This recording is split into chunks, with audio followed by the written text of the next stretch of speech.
I am Sarah Whitfield, 31 years old. I tell this story in my own voice not to justify myself, but to record how a woman learned to stand tall through storms of family, land, and pride. The morning began with a phone call. It was a sweltering July morning in Danville, Kentucky. I was lacing up my boots when the phone shrieked. Marcy, my closest friend from the army, was on the line. Sarah, bad news. Last night's storm broke the North Spillway. Water's pouring across Daniel's fields. I shoved my rubber boots on and bolted outside. Down the red dirt road, dust and mist mixed into the metallic smell of floodwater. Daniel, my man, a former National Guardsman turned farmer, stood at the bank, shirt soaked in mud, gripping a steel cable like he was wrestling a beast. The water roared, snapping a fence line like matchsticks. "Stay back," he yelled. I waded in anyway. Together we locked the cable around a post, braced our bodies like anchors. The wind howled through my ears. When it was finally secure, we collapsed onto the wet grass, gasping like survivors dragged from fire. If the story had ended there with storm, water, fence posts, it would have been easy. But storms don't just flood fields. They dredge up the past. The gold-edged card and the smell of pride. The next day, the mailman dropped off a thick envelope, cardstock heavy with gold trim. Richard Whitfield, my father, was inviting the family to a fundraising gala for his insurance firm. At the bottom, one line in sharp print: "Bring your husband." I laughed. Their definition of husband was an MBA in silk tie, fluent in backslapping charm. Daniel wasn't that man. He had calluses in his palms, a pale scar on his shoulder from shrapnel in Iraq, and the habit of tipping his head to elders not from fear, but respect. "You going?" Daniel asked, plain as ever. "I'm going," I said, not to beg for approval, to look them straight in the eye. The gala and a slap disguised as a smile. The Louisville Hotel gleamed like a glass lake. My brother Michael greeted me with a smile polished to perfection and stripped of sincerity. My sister Anne hugged me, perfume sharp as liquor. Richard stood at the far end, silver hair, three-piece suit molded around a spine of steel. He scanned Daniel from boots to collar, his gaze a red ink correction mark. "My son-in-law, the farm still, survives?" His tone hovered between curiosity and mockery. "It does," Daniel replied, smile steady. "And it will, at least until our son learns how to tie his laces."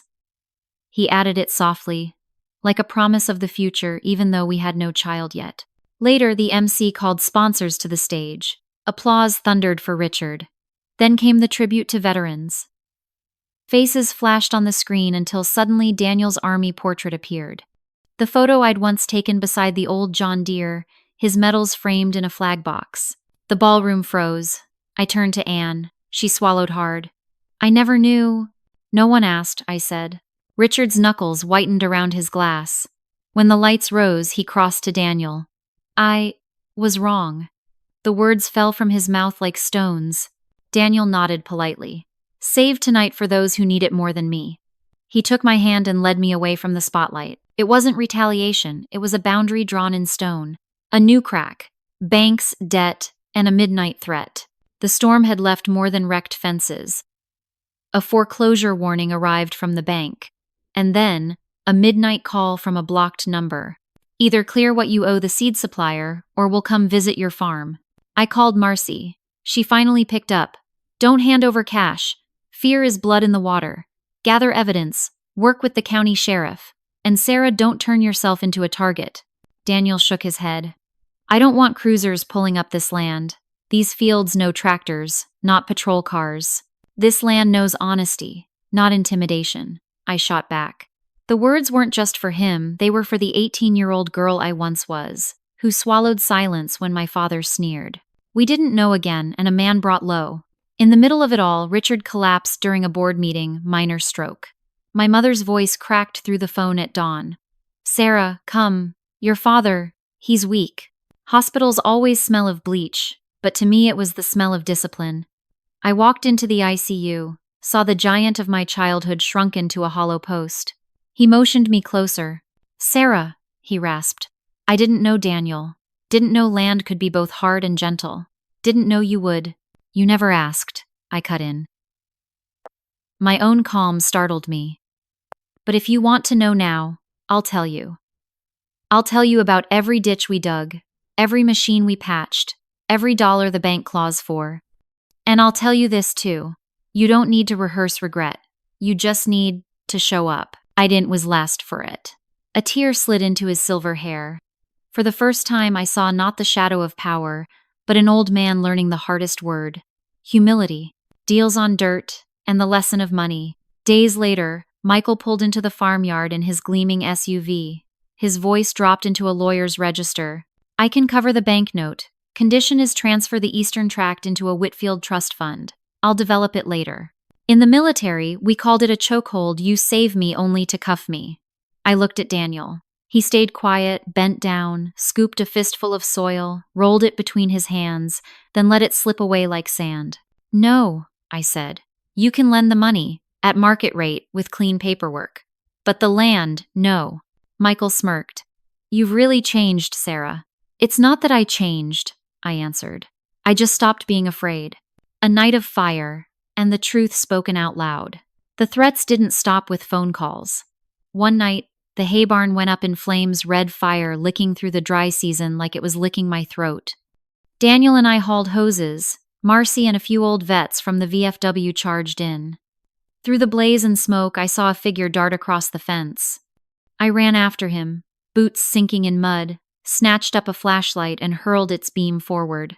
The light cut across the face of one supplier who'd once called me slanted eyes, sweat shining on his skin. I've got cameras, I said, gasping. And your license plate. He hesitated, then bolted. We fought the fire until dawn. The smell of smoke clung to my hair, my clothes, my memory. When the sun finally rose like a red coin, a county cruiser rolled into the yard. As I gave my statement, I realized my hand no longer shook when I signed my name. Sarah Whitfield, Captain. I'd signed under the flag before. Today, under the reek of smoke. New hands. The fair, the community, and a child. All summer we rebuilt the barn, dredged the ditches, reset the fences. Marcy called in a few more friends, a welder, a water engineer. Anne, to my shock, sent a box of supplies. Gloves, boots, rope. Inside was a note. I'm not good at apologies, but this is what I can do. At the Boyle County Fair, I set up a booth for Miller Farm, laying out seeds and photos of the fire cleanup, pictures of muddy hands but smiling eyes. Kids lined up for donkey rides, while old vets wrapped Daniel in bear hugs. As I taped up another poster, a brown-haired girl, maybe 12, hovered shyly. Your captain, what again? She whispered. Whitfield, I smiled. Just call me Sarah. I want to be a soldier when I grow up, but my dad says girls don't belong. Her gaze dropped. I took off my cap and set it on her head. You belong to whatever makes you stand tall. Just remember, every cap is heavy if you wear it for someone else. She grinned. And in that grin, I finally understood Daniel's old joke. Every seed sown is a prayer. Another invitation not gilded but heavy with meaning. In November, the town held a Veterans Day ceremony in the square. I hadn't planned to go, but Richard called, "Come, with me." He arrived early, a small flag in his hand, eyes darting around like he was learning how to stand in a crowd without needing a stage. When the MC announced, "Sergeant Daniel Miller," the applause cracked like popcorn. Daniel's ears turned red as he stepped up and took a small certificate.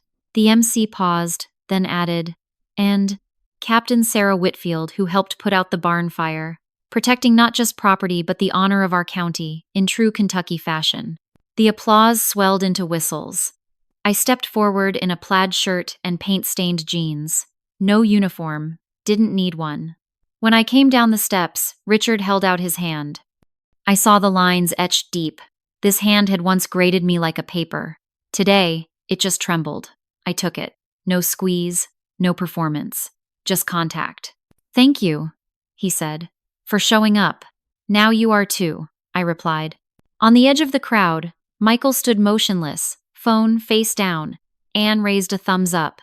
Mother cried, not from shame this time. After the storm, the sowing season, the late harvest still came. We made the hardest loan payment. The supplier was arrested for arson, A neighbor's camera and the plate number from his getaway car sealed it. The bank went quiet after the fire, their shady threats gone. Marcy laughed. No one wants to mess with vets who've got half a county at their back. One morning, I found Daniel standing in the field, arms folded. He turned, eyes glistening. I think it's time our boy learned to tie his shoes. He laid his hand gently on my stomach, where the doctor had just confirmed a tiny heartbeat learning its rhythm. I laughed into the wind. I don't even know what name this child will carry. Miller or Whitfield. Make it Miller Whitfield, he winked. To remember that a name once heavy can now hang a lantern lighting the way.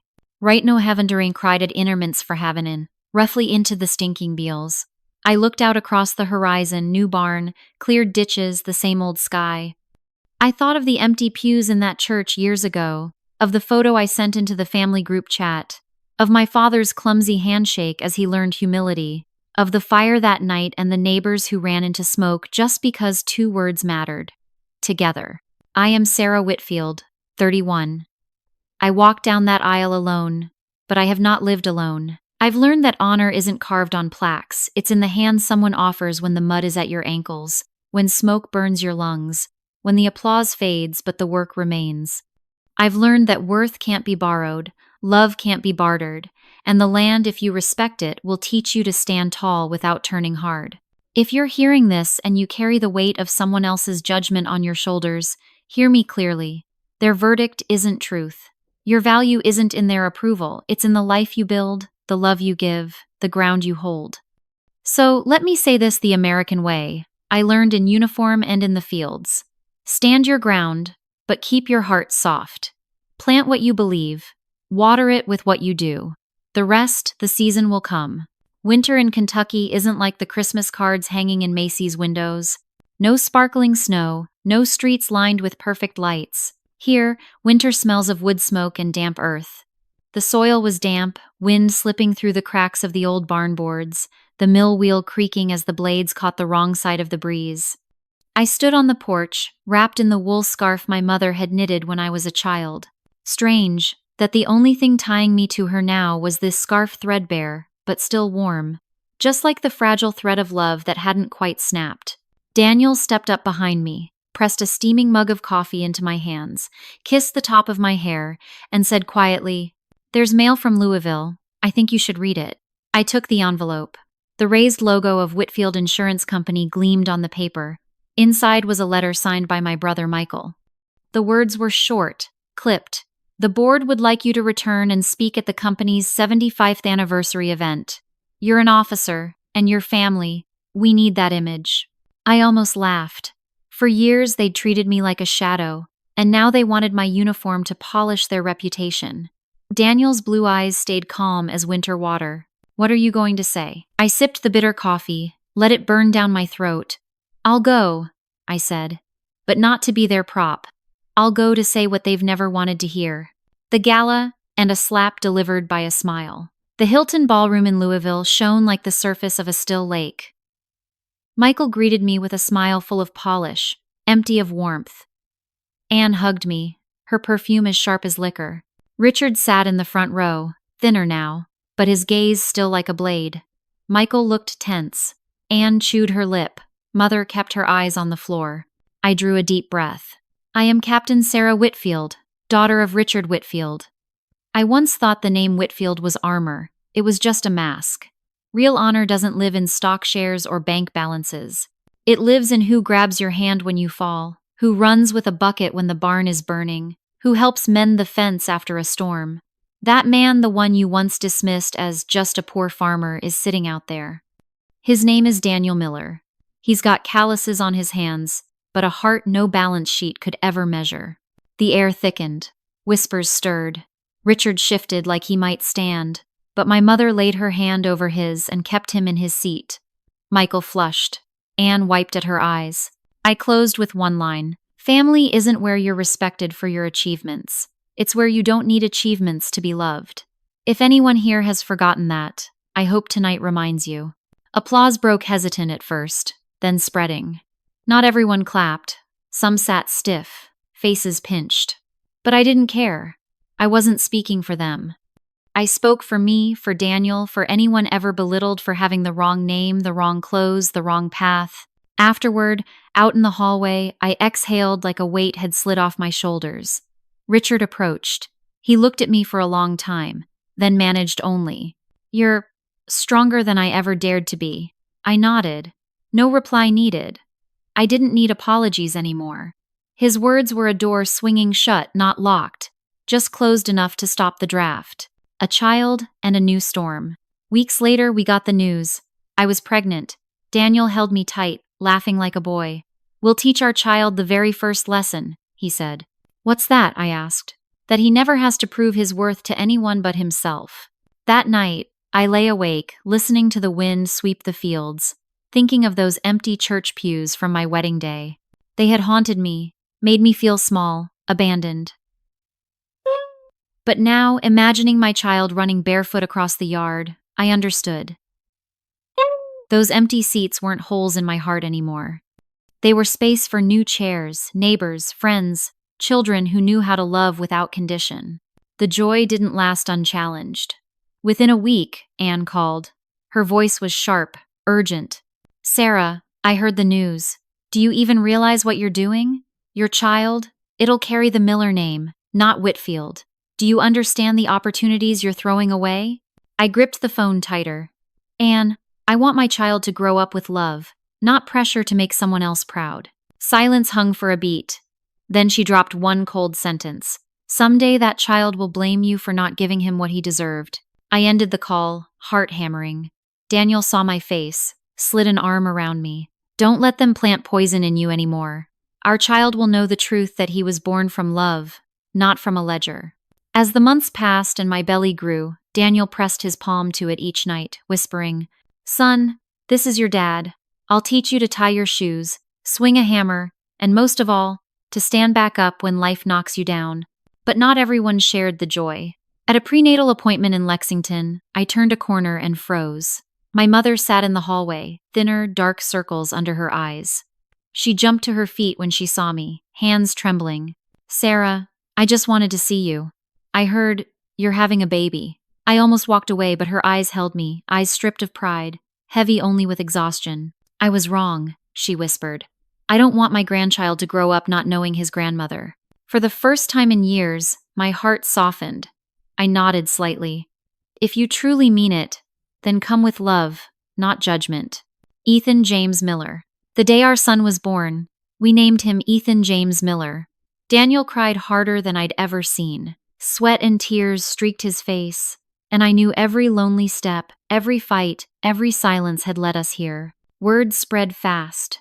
To my shock, Richard, the father who once declared I was no longer family, showed up at the hospital. He stood outside the room, unable to cross the threshold. When Daniel held Ethan in his arms, Ethan came out of the nursery, swaddled in white, and Richard just stared. His eyes watered, but his lips stayed locked tight. "At last," he whispered. "Is the boy healthy?" Daniel nodded. "Strong as a colt." Richard swallowed hard, then turned and left without another word. I thought life might settle after that. It didn't. When Ethan turned 1, Michael reached out. He wanted me to sign some documents tied to the family estate. I refused, then discovered they had already written Ethan's name into a Whitfield trust. A tether, disguised as generosity. I was furious. I drove to Louisville, stormed into Michael's office. "You don't get to turn my son into a pawn for the Whitfield legacy," I spat. Michael leaned back in his leather chair, smirking. "Sarah, you're naive. Ethan will need the Whitfield name if he wants a place in society. Don't rob him of his future just to nurse your pride." I locked eyes with him. His future isn't in a country club roster. It's in the dirt, in real work, in the love he receives. And you will never decide for my child. I ripped the papers in half right there on his desk. For the first time in his life, Michael stood silent, no clever retort. Back at the farm, I pulled Ethan close, breathing in his baby-soft hair. Outside, Daniel was hammering a fence post back into place, sweat streaking his temples. I looked at them, the man once dismissed as beneath us, and the boy carrying his name, and I knew this was my real family. But I also knew the Whitfield shadow hadn't lifted. Winter, Kentucky. The fields froze under a pale glaze. Ethan toddled through the mud, laughing, tiny boots splattered. I almost believed peace had come until a black luxury car pulled up at the gate. Richard stepped out, wrapped in a dark wool coat, silver hair neatly combed. Beside him, a young woman in a power suit clutched a leather briefcase. A lawyer. He knocked the wooden gate. His voice was steady, iron low. "Sarah, we need to talk. About the boy." Daniel emerged from the barn, hammer in hand, sweat still on his brow. He narrowed his eyes, then looked to me. My pulse spiked as I set Ethan down. "What do you want, Dad?" I asked, voice sharp as frost. Richard drew in a breath. "I'm not here to fight. I'm here with an offer. Ethan is the only male heir of Whitfield blood. He deserves the best private school, opportunity, the honor of his name. If you agree, I'll establish a trust immediately, secure his future." I laughed bitterly. "You think a child needs a bank more than a father teaching him how to tie his shoes? You're wrong." Again, the lawyer interjected, crisp, rehearsed. "Mrs. Whitfield, Mr. Richard could pursue partial custody. In the best interests of the child, the court would take it seriously." Daniel stepped forward, voice low but hard as iron. "Custody of my son isn't up for negotiation. We don't need your money. Ethan doesn't either." Richard's eyes flicked to mine anger there. "Yes, but something else too. Fear. You're being selfish, Sarah. One day that boy will blame you for what you've taken from him." I lifted Ethan into my arms, holding him to my chest. "No, Dad. One day he'll thank me for choosing truth over pretense. You can carry your money, but you'll never buy love." His lips trembled. He turned, walking away. Tires crunched on gravel as the car disappeared down the lane, leaving silence so heavy it pressed against my ribs.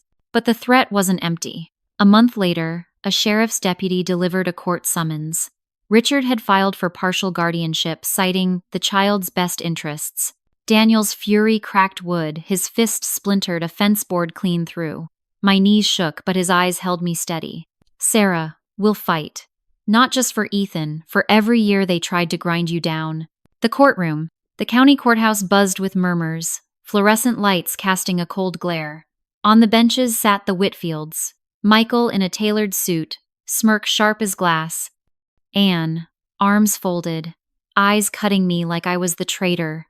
Mother hunched low, eyes red, unable to look up. Richard stood tall before the judge, voice ringing with practiced authority. "My grandson deserves a proper environment. My daughter chose to disregard tradition and family values. I only ask the chance to give the boy what he is owed." My heart hammered as I rose. "Your Honor, Ethan doesn't need to be owed anything. He needs parents who love him every single day. Daniel and I aren't wealthy, but we give him something the Whitfields never gave me: presence, acceptance without conditions. If that's selfish, I accept it. But I will not let my son grow up in a house of silence and judgment." Daniel stepped beside me, raising his calloused hands for the court to see. "I served this country, and now I serve my family. These hands are my proof. They build, they mend, they hold my son. That's love, and it's enough. Don't take from us the only thing that gives my life meaning." The room went still. The judge leaned back, eyes unreadable. And across the aisle, I caught Richard swallowing hard, his composure cracking. For the first time, I saw the truth flicker across his face. Money and legacy had no weight here.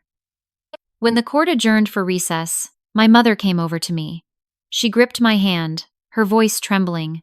"Sarah, I can't stand with you publicly, but do you know? In my heart, I've always wanted you to win." Tears filled my eyes. "Then this time, Mom, don't stay silent." The next day, the air in the courtroom was thick, like a storm about to break. Richard no longer relied only on fiery speeches. He let his lawyer play the secret card, a thick stack of documents. The lawyer rose, voice sharp and clear. "Your Honor, we have evidence that Mr. Daniel Miller was once disciplined in the military. Specifically, a report noting that he was involved in a fight at a base in Iraq, leaving another soldier with minor injuries." The whole room stirred. My blood seemed to freeze. Daniel stood tall, though his eyes darkened for a moment. The lawyer pressed on. "We do not deny Mr. Miller's service, but that past shows he has issues controlling his behavior. With a small child, is that truly a safe environment?" My chest ached. I turned to Daniel, searching for an answer. He drew a deep breath and stepped to the witness stand. His voice was low, steady, but resolute. Yes, that's true. But they're only telling half the story. That day, I stepped in to stop a superior officer from beating a young soldier over a minor mistake. I was disciplined, yes, but that soldier wrote me a letter of thanks. I don't regret it. If I had to choose again, I'd still protect someone weaker. And if anyone thinks that makes me unfit to be a father, then look at my son, he has never lacked the safety of my arms. The room fell silent. Even the judge looked up, his expression changed. Richard clenched his jaw. He wasn't used to truth making him the weaker one. He turned to me, his eyes like blades. You always think he's a hero, but marrying him has only buried your future. One day, you'll regret it. I rose, my hand gripping the table. No, Dad. I once regretted letting you define who I was. But now, I choose for myself. I choose Daniel. I choose this family. And I choose truth, instead of living under the glittering shell you cling to. The words echoed, as if everyone was holding their breath. The judge struck his gavel, firm and final. This court has considered. Mr. Richard Whitfield, your petition for partial guardianship is denied. The care of the child will remain with Daniel and Sarah Miller. However, I strongly encourage both sides to seek reconciliation, for the child's sake. That final gavel strike felt like chains breaking off my chest. Daniel squeezed my hand. Ethan, still too little to understand, just laughed and shouted, Mama, Dada, in the hallway.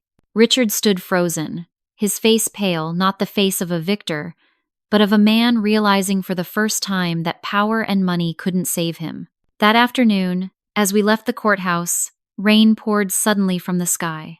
Daniel slipped off his jacket, shielding me and Ethan. He held us close, and I breathed in the scent of earth, sweat, and love. I knew the fight wasn't over. The Whitfield family would not let go easily. But I knew one thing. For the first time, we had won not by luck, but by truth.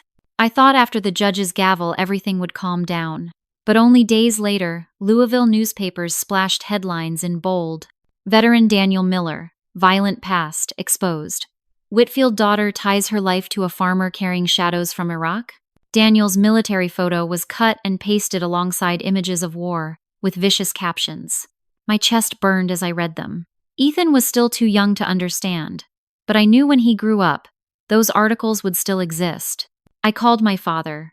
He answered after several long rings. Dad, this was your doing, wasn't it? I asked, my voice shaking with rage. Richard was silent for a while, then said quietly, Reporters always find information, Sarah. I just didn't stop them. Didn't stop them? My grip on the phone turned my knuckles white. You lost in court, so you think you can win by destroying my husband's name? Did you think about Ethan? What kind of life will he have knowing his own grandfather tried to ruin his father? He only sighed and hung up.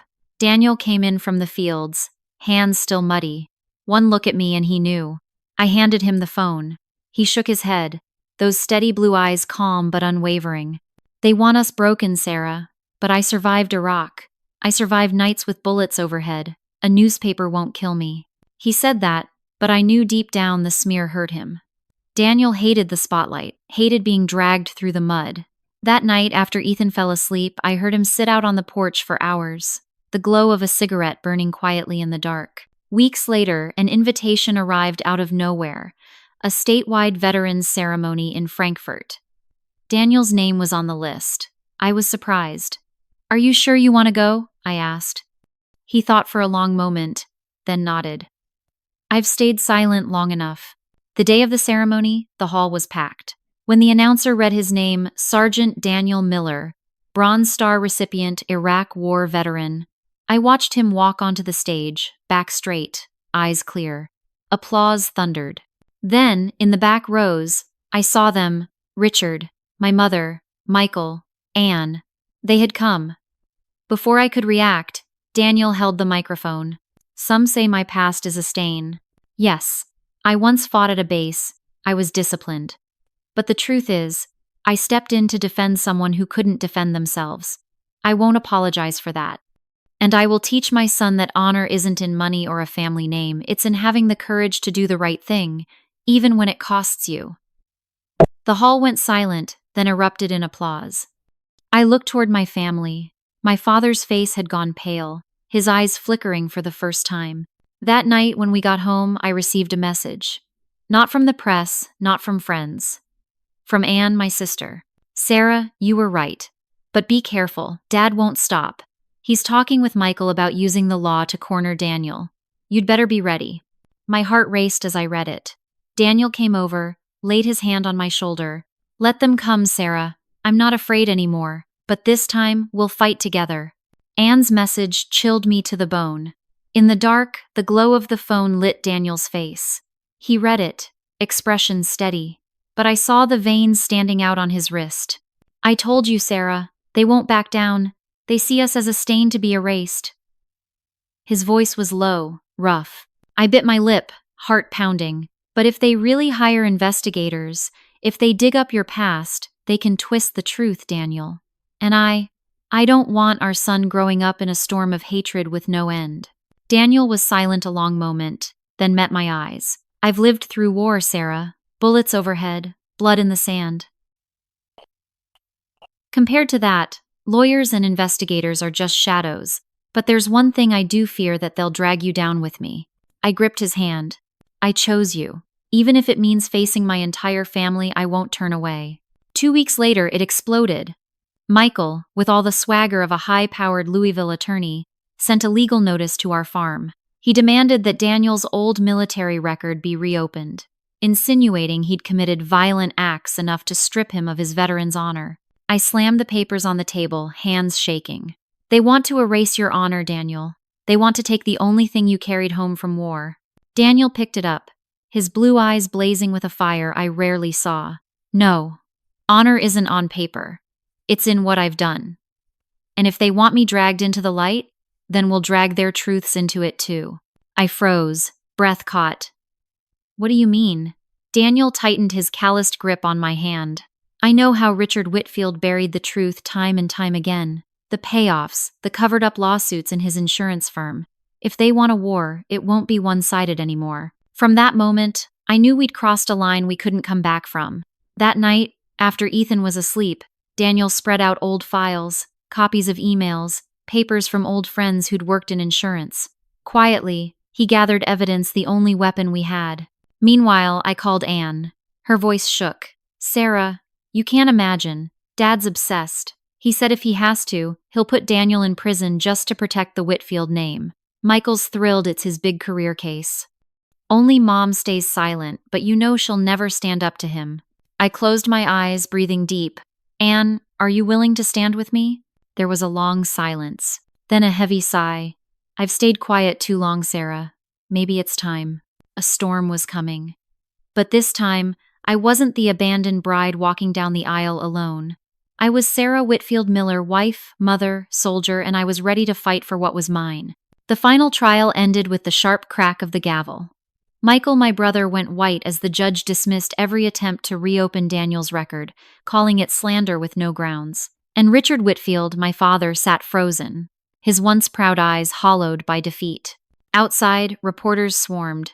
They no longer called me the rebellious Whitfield daughter. They called me by the name I'd chosen, Sarah Whitfield Miller, veteran, wife of a soldier turned farmer, and the woman who defied a dynasty to protect her family. Daniel's hand found mine, rough, steady, trembling just slightly as I squeezed back. We won, Sarah, he whispered. Not because the court said so, but because we never backed down. Months later, Richard died.